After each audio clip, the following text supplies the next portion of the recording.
The day my husband was buried, his casket pulled by 6 black horses, the sun shone brightly. With my boys on either side of me, I wept for their loss and for mine. I had always assumed that Brian and I would grow old together. Surely a folded flag was never meant to be mine. But here I was. 26 days earlier, 10 Green Berets fought a lethal battle on the ground in Niger, Africa, against ISIS militants. The ambush, which resulted in the death of my husband and 3 of his fellow soldiers, was the largest loss of American life in that region since the Battle of Mogadishu, also known as Black Hawk Down, in 1993. After being ambushed by an ISIS-affiliated group outside of the village of Tongo Tongo, 6 members of Green Beret Team 3212 would emerge alive but forever changed. What most Americans remember about the Niger ambush, however, is the argument that erupted over a phone call between the President of the United States and one of the 3 widows. The poor handling of the phone call, coupled with a media firestorm and a handful of callous tweets, and the resulting feud, took the focus from the soldiers and placed it firmly on American politicians. Because of this, the 4 American and 5 Nigerian soldiers who died in the attack were forgotten within a couple of weeks. But not by us. Not by my family and the other families of the fallen. We were shocked by the attack and wanted to know how and why it had happened. Niger was not meant to be a dangerous assignment.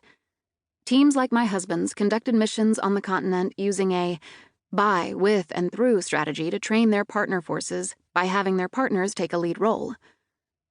Knowing this, we had questions about the ambush. Why was the team out near the Mali border by themselves with no backup and so poorly equipped? Who had made the decisions leading up to these terrible events? General Thomas D. Waldhauser, the commander of AFRICOM, United States Africa Command, quickly started an investigation to learn the facts surrounding the mission that led to the ambush. I knew there was a process to military investigations, and I was certain that the Army would probe every decision that led to this heartbreaking loss of life. I expected the story of the ambush would be simple, and the investigation truthful. However, over the months of waiting, I was surprised and confused by how the team was being treated. The Army referred to the Green Beret soldiers as a team that went rogue and acted like cowboys in order to go after a risky target, putting their lives and teammates in danger. They were disparaged in the media, and their captain was blamed and vilified for his decisions during the operation. I counted on the investigation's results to clear up my confusion. But after the family briefing in April 2018, I found that I had more questions than I'd had going in. I had thought the day my husband was buried, when my son saw him put in the ground, would be the worst thing I could survive. But somehow life had become less bearable. I needed to know the truth, to hear every detail of the ambush, to find out what AFRICOM had failed to tell us. What exactly happened to the men before, during, and after the ambush? The men of Team 3212 knew what had happened on the ground, but due to gag orders put in place by the military, they were not able to speak about it.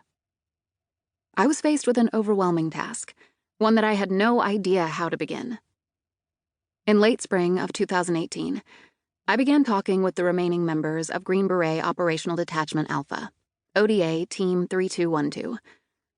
When the gag orders were lifted, many of the survivors came to my home one at a time and allowed me to record them as they told me every moment of those fateful 3 days. They answered every question. I wrote their story. Simply by listening to the men of ODA 3212 and not blaming them, I had earned their trust. That trust meant the world to me, and I knew I couldn't let them down. I had become the key to telling the true account of what happened in Niger. I often say I'd prefer to hear an ugly truth than a beautiful lie. In the year following my husband's death, I was told plenty of both. Sacrifice details many of the ugly truths I faced following the ambush and the lies I was told in the aftermath.